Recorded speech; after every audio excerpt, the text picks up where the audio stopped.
Karena selama ini terhalangi, nggak bisa masuk ke diri. Sekarang penghalangnya sudah nggak ada itu. Jadi alhamdulillah bisa sampai, dan ternyata jumpa melampaui ke diri. Ini dari mana-mana hadir di sini ya.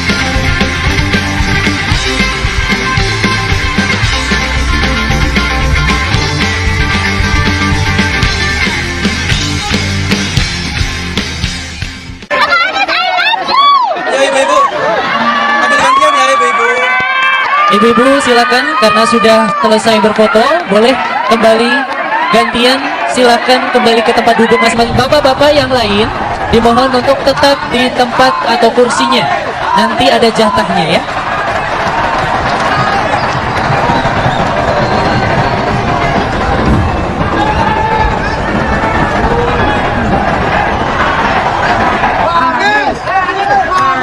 Gimana Pak? Bismillah, siap. Insya Allah saya siap pakai diri. Nah, karena selama ini terhalangi, nggak bisa masuk ke diri. Sekarang penghalangnya sudah nggak ada itu. Jadi alhamdulillah bisa sampai, dan ternyata jumpa melampaui ke diri. Ini dari mana-mana hadir di sini ya. Dina, dan tercatat sebagai rektor termuda di Indonesia pada usia 38 tahun. Saya usia segini belum pernah jadi rektor. Iya. Kemudian juga beliau mencanangkan gerakan Indonesia Mengajar yang merekrut, melatih, dan mengirim generasi muda terbaik bangsa ke berbagai daerah di Indonesia untuk mengabdi sebagai pengajar muda di SD dan masyarakat selama 1 tahun. Gerakan Indonesia Mengajar juga sebagai gerakan untuk mengajak masyarakat berperan aktif mencerdaskan kehidupan bangsa sebagai wujud upaya melunasi janji kemerdekaan. Dan di tahun 2010 mendapat penghargaan internasional mulai dari majalah Foresight Jepang, Lembaga International Policy Studies, dan Royal Islamic Studies Center yang menjadikannya masuk dalam 500 muslim paling berpengaruh di dunia. Menteri Pendidikan dan Kebudayaan Indonesia di periode 2014-2016, dan saat memimpin Kementerian Pendidikan, Pak Anies merombak organisasi di lingkup Kementerian Pendidikan seperti Direktorat Jenderal Pendidikan Tinggi dipisahkan dan digabung dengan Kementerian Riset Teknologi dan Pendidikan Tinggi. Pada tahun 2017 terpilih sebagai Gubernur DKI Jakarta menjabat sampai tahun 2022. Dan tentu masih banyak kiprah dan prestasi beliau yang terlalu panjang untuk kita sampaikan di sini. Dan saat ini beliau sudah ada bersama kita. Baik, kita sambut Bapak Anies Rashid Baswedan, SE, MPP, PhD. Boleh kita beri aplaus untuk Bapak Anies. Kami persilahkan, monggo Pak Anies. Allahu Akbar. Takbir.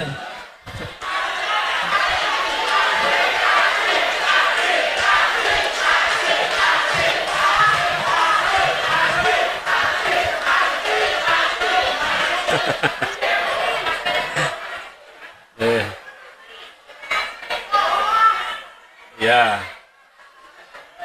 Ini memang aslinya. Bukan fotokopian ini, Pak. Wah, Kediri ini luar biasa, Pak. Masya Allah.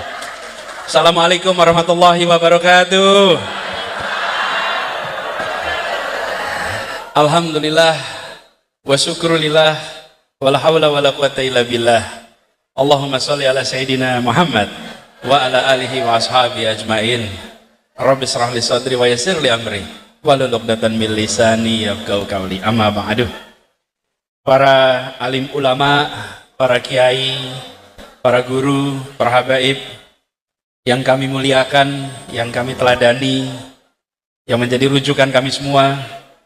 Wabil khusus hadir bersama kita Kiai Zamzani Mahrus yang tadi memimpin doa, Gus Fahmi, Gus Nafik, Ustadz Rahmat, Ustadz Andri Kurniawan, Ustadz Abdullah Adlan, Ustadz Ahmad Mustain, dan masih banyak lagi mungkin yang tidak tersebutkan satu persatu tanpa mengurangi rasa hormat.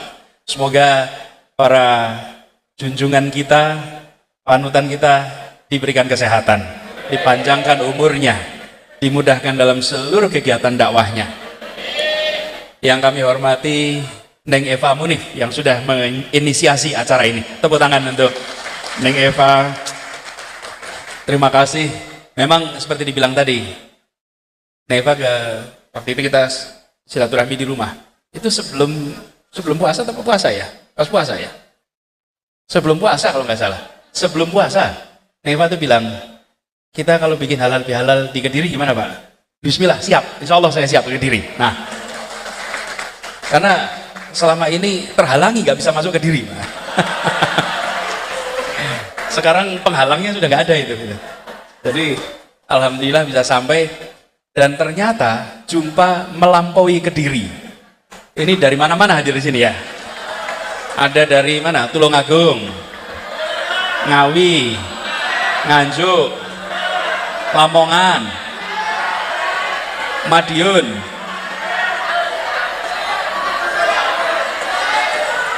Sidoarjo,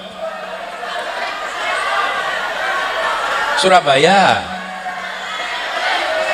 Gresik, Bangil, Pasuruan. Wah sudah, kalau ini nanti absen wilayah Jawa Timur nanti. Tapi kumpul semua di sini, dan alhamdulillah hadir juga bersama kita Laksamana Purnawirawan Jenderal Henry. Terima kasih sudah menyempatkan hadir. Profesor Misranto, terima kasih mengkhususkan hadir. Dan ada begitu banyak tamu-tamu kehormatan, ibu-ibu, poroning, poronyai, terima kasih. Dan ruangan ini memang terasa hangat. Iya, ini kehangatan yang membawa berkah. Kalau kita bahagia, suasana apapun terasa nyaman. Ya, kalau niatnya baik, berkumpul bersama orang baik, dalam jalan kebaikan, insya Allah keberkahan mengiringi kita semua. Jadi, saya cerita sedikit tadi malam, kami tiba di sini sekitar jam 11. Kira-kira 11 malam, terus begitu sampai diberitahu kalau di sini harus makan, nah itu, pecel. Pecel apa? Lupa. Nah itu, jadi kami makan menjelang tengah malam. Pecel, tumpah. Alhamdulillah pecelnya memang enak sekali Pak. Enak sekali. Jadi tadi malam merasakan pecel khas Kediri, pagi bangun itu lebih seger. Kata apa lagi ketika pagi tadi ketemu dengan beberapa teman-teman pegiat di kota Kediri, lalu sekarang halal bihalal. Tadi saya pas datang diarahkan pintu masuk ada 2. Saya bilang diatur lewat belakang rupanya biar ketemu dulu semuanya. Nggak taunya luar biasa semangat yang ada di tempat ini. Masya Allah. Saya juga bersyukur ibu bapak bisa silaturahmi halal bihalal. Ini memang Idul Fitri di kita ini khas yang tidak ditemukan di dimanapun juga. Pasti ibu bapak pernah melihat. Coba kalau Idul Fitri di Mekah, selesai sholat id gimana? Di Madinah selesai? Selesai. Id Mubarak, alaina alaikum, selesai. Tapi kalau di sini apa yang terjadi? 1 bulan kita kembali ke nol kepada semuanya, betul tidak? Yang kemarin susah untuk nelpon, nah ini kesempatan nelpon. Yang susah untuk WA, nah ini kesempatan WA. Yang sulit salaman, nah ini bisa salaman. Ini ada satu periode di mana kita kembali, kalau pom bensin tuh ke titik 0, 00. Dan ini Bapak Ibu sekalian, kekayaan budaya yang membuat perasaan persatuan, perasaan kebersamaan terawat secara berkala. Secara berkala. Sebuah inisiatif yang luar biasa. Walaupun kata halal bihalal kalau dicari bahasa Arabnya juga susah ketemunya, Bapak Ibu. Loh, tapi kan begini Bapak Ibu, apakah ada bahasa yang benar dan baik? Bahasa itu kesepakatan. Ya, bahasa itu kesepakatan. Kesepakatan. Ini namanya kemeja. Ini kesepakatan kemeja. Ini namanya celana. Itu kesepakatan. Kalau dulu nenek moyang kita terbalik sepakatnya. Ini namanya kemeja. Ini namanya celana. Ya jadi bahasa itu kesepakatan. Kalau disepakati jadilah bahasa. Makanya dulu saya pernah usul, yuk bahasa Indonesia itu diperkaya kata-katanya. Menggunakan apa? Bahasa daerah. Karena bahasa daerah sering lebih kaya daripada bahasa Indonesia. Ayo Bapak Ibu, kalau mau bilang bahasa Indonesianya unyeng-unyeng apa? Ayo coba. Ketemu nggak bahasa Indonesianya unyeng-unyeng? Nggak ketemu. Iya. Lain, ubun-ubun.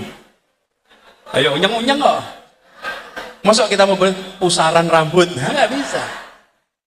Jadi misalnya kekayaan bahasa Indonesia kita harus lebih kaya. Bahasa Indonesia itu punya sekitar 150.000 kosakata sekarang. Bahasa Inggris 1 juta. Kita harus nambah. Bahasa Arab 12,7 juta. Wih, jadi kekayaan bahasa itu membuat kita bisa menjelaskan banyak hal. Jadi kembali pada kata halal bihalal, kita menyumbang ke bahasa Arab dari Indonesia. Istilah untuk saling memaafkan. Dan ini adalah sekarang kita mau bilang, mau kemana? HBH, udah langsung tahu. Halal, bihalal. Nah, jadi momen ini, karena ini juga momen halal bihalal, izinkan saya memulai dengan menyampaikan selamat Idul Fitri. Minal aidin wal faizin, taqabbalallahu minna wa minkum. Mohon maaf lahir dan batin apabila ada salah. Saya nih, salah kata, salah tindakan, undangan yang tak terpenuhi, jabat tangan yang tak terjangkau, senyuman yang tak terjawab, mohon dimaafkan. Mohon dimaafkan. Insya Allah kita kembali ke fitrah di bulan Syawal ini. Dan mudah-mudahan puasa kita kemarin membawa kita kepada derajat ketakwaan yang lebih tinggi. Dan kita mendapatkan fitrah di akhir bulan suci Ramadan kemarin, seluruh amal ibadah kita diterima dan dilipat gandakan pahalanya. Jadi saya bersyukur sekali bisa sawalan walaupun sudah lewat bulan. Tapi sawalan boleh-boleh aja ya Pak, sawalan. Nah, saya bersyukur bisa datang bersama di sini, apalagi kita semua dalam suasana penuh semangat. Ini memang barisan kita ini unik Bapak Ibu. Apapun hasil Pilpres, semangat jalan terus. Iya loh. Iya. Dan ini harus kita jaga. Kenapa? Karena kita menginginkan Indonesia yang lebih baik. Indonesia yang lebih baik itu harus diperjuangkannya terus-menerus. Terus-menerus. Ketika ada masa di mana ada perhelatan demokrasi, maka kita partisipasi lewat perhelatan demokrasi. Perhelatan demokrasi yang selesai, kita partisipasi lewat semua kegiatan yang ada di sekitar kita. Jadilah pendorong perubahan untuk kebaikan di tempat kita masing-masing. Terus, jangan berhenti Bapak Ibu. Karena tujuan kita adalah membuat Indonesia lebih adil. Indonesia yang lebih makmur. Dan kita ingin Indonesia yang memiliki moral yang baik. Memiliki integritas yang tinggi. Pemerintahan yang terpercaya. Masyarakat yang saling mempercayai, itu yang harus kita bangun. Karena kita ingin saling mempercayai, jangan ada saling membohongi. Kita harus, karena inilah yang menjadi modal utama. Bapak sekalian, di bangsa-bangsa yang tingkat kepercayaan antar masyarakatnya tinggi, di sana terjadi kemajuan. Tapi di tingkat kepercayaan rendah, di situ terjadi kemunduran.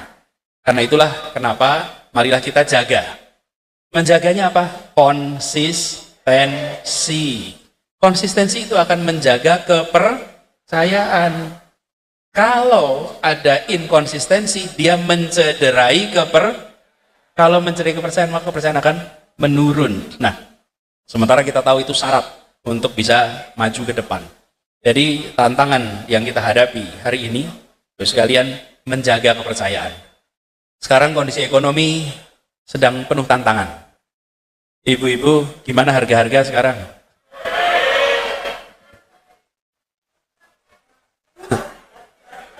Bapak-bapak, lapangan pekerjaan bagaimana sekarang?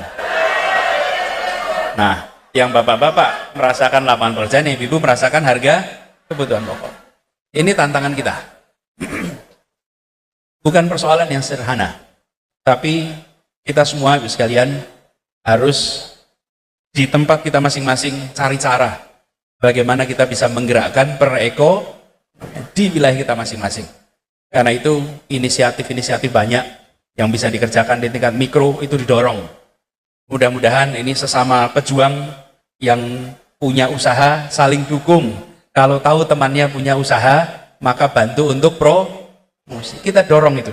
Kalau kita membantu di tingkat mikro, insya Allah efeknya akan membesar, akan menguat.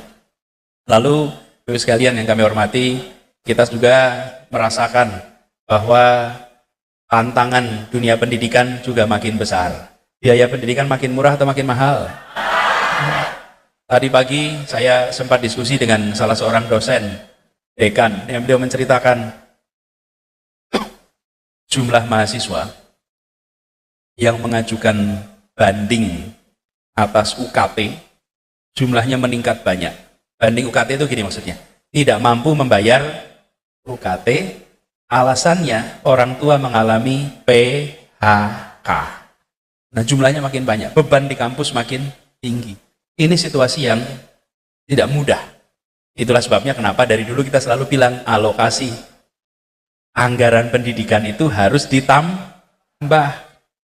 Pendidikan jangan dipandang sebagai biaya. Pendidikan itu dipandang sebagai investasi. Kalau dipandang sebagai investasi kita nggak khawatir. Oh, nanti akan terima kembalian. Kalau dipandang sebagai biaya, pasti mau dikurangi.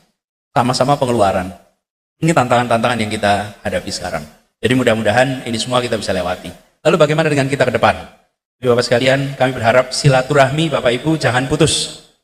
Ya, WA grupnya nggak usah bubar. Tetap kumpul terus, tukar informasi, tukar gagasan, silaturahmi dijaga terus. Sambil kita mendorong kegiatan-kegiatan yang sifatnya positif di banyak tempat. Dan saya pun begitu, saya banyak keliling ibu-ibu, bapak. Alhamdulillah hari ini Kediri, besok nanti ada acara di Surabaya, nanti pekan depan juga ada acara tempat lain. Silaturahmi kita jalan terus.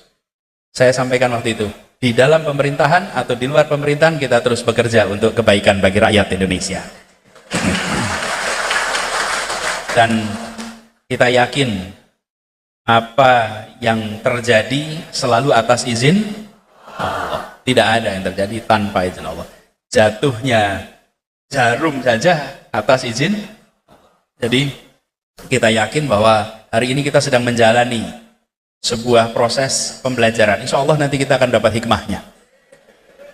Tapi ibu bapak, para kiai, para alim ulama yang kami hormati, hikmah itu tidak pernah datang kemarin. Hikmah itu selalu datangnya besok. Yang bisa baca hikmah sebelum kejadian itu cuma Nabi Khidir. Kalau Nabi Khidir itu sudah lihat hikmah sebelum kejadian. Lah kita ini rombongannya Nabi Musa, Bapak Ibu. Harus kejadian dulu baru paham. Kalau paham, kalau Nabi Khidir tidak perlu. Nabi Khidir belum kejadian sudah tahu. Nah kita ini rombongan Nabi Musa. Jadi sekarang kita jalani ini semua dengan keikhlasan. Insya Allah keikhlasan itu akan mengantarkan kita menjemput hikmah kebaikan bagi bangsa Indonesia nantinya. Yang penting kita jaga sama-sama sifat-sifat amanah, istiqomah. Karena itu yang nanti akan bisa menjadi pengikat di antara kita dalam perjuangan yang amat panjang. Ibu bapak sekalian, kita bersyukur bahwa semangat itu hidup terus. Dan semangat hidup terus ini, Bapak sekalian, saya cerita sedikit nih, mumpung ketemu. 2 tahun, saya 1,5 tahun ya, jadi kalau sekarang udah jadi 2 tahun. 2023, 2024 itu tahun paling banyak jabat tangan seumur hidup saya. Salaman paling banyak itu masa itu. Dan tidak ada salaman yang basa-basi, nggak ada. Salaman itu salaman yang sesungguhnya, nggak ada. Tidak ada pelukan basa-basi, nggak ada. Yang ada itu pelukan yang sepenuh hati. Betul tidak? Itu betul. Ibu Bapak sekalian, kemanapun. Itulah sebabnya saya selalu merasa punya tanggung jawab moral. Karena yang bekerja bersama kita kemarin adalah pribadi-pribadi kita demi kebaikan untuk negeri kita. Tidak berpikir tentang apa yang didapat untuk dirinya. Saya ini ya Bapak sekalian, satu ketika dapat undangan pernikahan. Saya datang pernikahan itu. Lalu setelah selesai pernikahan, saya cuma diberitahu, Pak, ini yang mengundang ini beliau dulu aktif membantu, ya saya datang. Selesai datang pernikahan, lagi halaman, baru saya sadar, wah ternyata ibu tuh gitu. Ibu, kenapa? Turun saya diingatkan, Pak, ini beliau itu tidak pernah bilang, Pak, itu nyumbang lebih dari 30 bis untuk orang berangkat ke JIS. Tidak pernah cerita, tidak pernah bilang. Dari mana-mana berangkat. Nanti saya ketemu, dan ini Bu sekalian, saya ketemu dengan satu keluarga, papasan, bukan ketemuan, papasan. Pas papasan itu, temannya cerita, Pak Anies, ini beliau ini, nyetak ribuan kaos pas Pilpres kemarin. Tidak pernah cerita. Itu sebabnya, Bu sekalian, saya selalu sampaikan, ini adalah tanggung jawab moral yang tidak kecil untuk kita berjuang terus bersama-sama. Dan itu artinya menjaga kepercayaan. Ini yang insya Allah kita jaga sama-sama.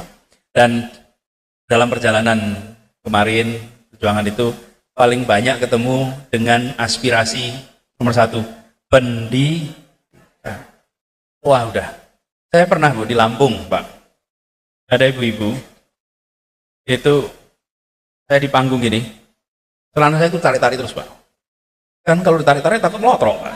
Tarik-tarik gitu. Tarik lagi. Ibu apa ini? Terus ibu itu bilang ke saya, ini memberi kertas, itu ada tulisannya. Bukan gitu, saya bilang anak saya pintar Pak, tapi saya nggak ada beasiswa. Ibu tulis namanya, terus nomor HP-nya. Dia tulis nama, nomor HP. Dah saya kantongin, karena saya biasa gitu, tulis saya kantongin, nanti biar dihubungi. Sudah selesai acara, itu kan pulang itu susuan, misalnya. Susuan desak-desakan, sampai ke mobil. Pas sampai depan pintu mobil, lah kok ibu itu lah di depan pintu lagi? Bu lah kan tadi sudah. Iya Pak, tadi saya nulis di kertas, takut nanti ketelingsut. Saya tulis lagi pakai kardus. Masya Allah. Jadi ditulis pakai kardus, nomor namanya, nomornya, sama nama anaknya.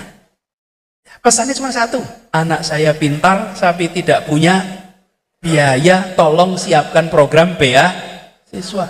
Sama, saya ke Parepare, bertemu yang sama. Ibu Bapak, saya bisa ceritakan banyak tempat cerita yang sama soal bagaimana kita menginginkan agar beban biaya pendidikan itu dikurangi. Dan yang banyak datang siapa? Ibu. Dan ini sekalian, satu tanggung jawab yang tidak kecil. Tapi juga saya ketemu dengan semangat yang luar biasa. Kalau Bapak Ibu itu sudah suasananya suasana perjuangan, tangan Bapak dan tangan Ibu tidak bisa dibedakan kekuatannya.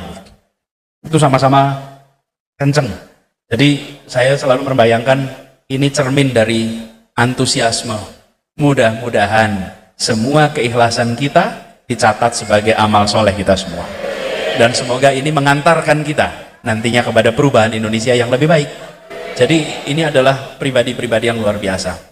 Walaupun juga seringkali kita merasakan Bapak Ibu, kalau pas lagi acara gini kan pengen foto-foto. Saya juga pengen foto-foto Bapak Ibu. Nah, tapi foto-foto itu juga meninggalkan fenomena menarik Bapak.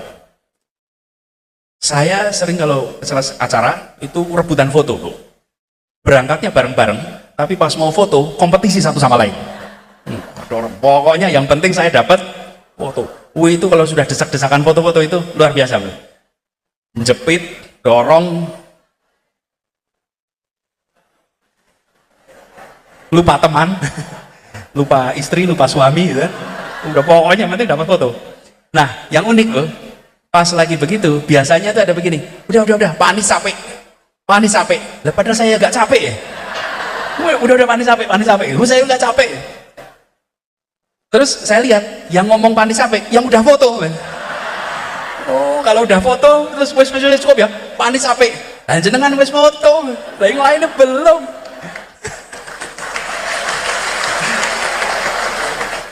Jadi kita ini kadang-kadang pelajaran buat bangsa kita. Dulunya susah, sudah naik jadi sejahtera, lalu melupakan yang masih susah. Nah itu tidak boleh. Kalau sudah dapat, harus membuat yang lain bisa dapat. Begitu saya berhasil selfie, yuk gini, aku mau besentok, yuk sini. Gitu, kita ini kalau sudah dapat, cukup. Terus kesel, panis, kesel. Wah jangan. Kita ini harus diubah. Bagaimana semua bisa mendapatkan kesempatan. Insya Allah yang ada di sini yang mau membukakan semua dapat kesempatan. Jadi, Ibu Bapak yang kami hormati, saya ingin sampaikan terima kasih sekali. Alhamdulillah, mudah-mudahan perjalanan Ibu Bapak menuju lokasi ini menjadi perjalanan yang membawa keberkahan. Dan mudah-mudahan nanti ketemu. Ini Bapak Ibu, ada yang belum kenal satu sama lain. Betul tidak? Kalau boleh setelah acara salaman kenalan, jenengan saking pundi, supaya jadi perkenalan. Setelah perkenalan jadi pertemanan. Setelah pertemanan jadi persahabatan. Habis persahabatan jadi persaudaraan. Nih, urutannya. Kenalan, temanan, sahabatan, saudaraan, itu urutannya tuh. Tapi tidak mungkin terjadi persaudaraan kalau tidak ada Nah ini ada dari Ngawi, Sidoarjo, Malang, Gresik, dari mana-mana itu. Jangan sampai selesai ketemuan tidak pernah salaman dan kenalan. Pokoknya saya titip setelah acara itu salaman, kenalan, jangan ragu-ragu. Pak, kena tepangaken kula sing Gresik, kula sing Madiun, jangan khawatir, supaya terjadi persaudaraan di kita semua, ya. Dengan begitu kita jamaah ini bukan jamaah yang lepas, tapi jamaah yang nanti menjadi sebuah persaudaraan, ya. Dihubungkan dengan apa? Niat baik untuk Indonesia yang lebih baik. Dimulai dengan Jawa Timur ini. Jadi Bapak sekalian, saya bersyukur sekali. Titip salam buat ibu dan bapak di rumah yang mungkin belum jumpa hari ini. Salam buat keluarga, salam buat tetangga, salam buat keluarga besar semua. Sampaikan kepada semua, kita terus berjuang untuk Indonesia yang lebih baik. Kita terus berjuang untuk Indonesia yang lebih adil. Insya Allah Indonesia yang lebih sejahtera. Dan semangat itu kita jaga terus. Jadi saya bersyukur mudah-mudahan nanti kita dapat kesempatan untuk bisa berjabat tangan, bisa mengikat perkenalan jadi pertemanan, pertemanan jadi persahabatan, persahabatan jadi persaudaraan. Terima kasih, kurang lebih mohon dimaafkan. Wallahu taufiq ila aqwamit thoriq. Assalamualaikum warahmatullahi wabarakatuh. Waalaikumsalam warahmatullahi wabarakatuh.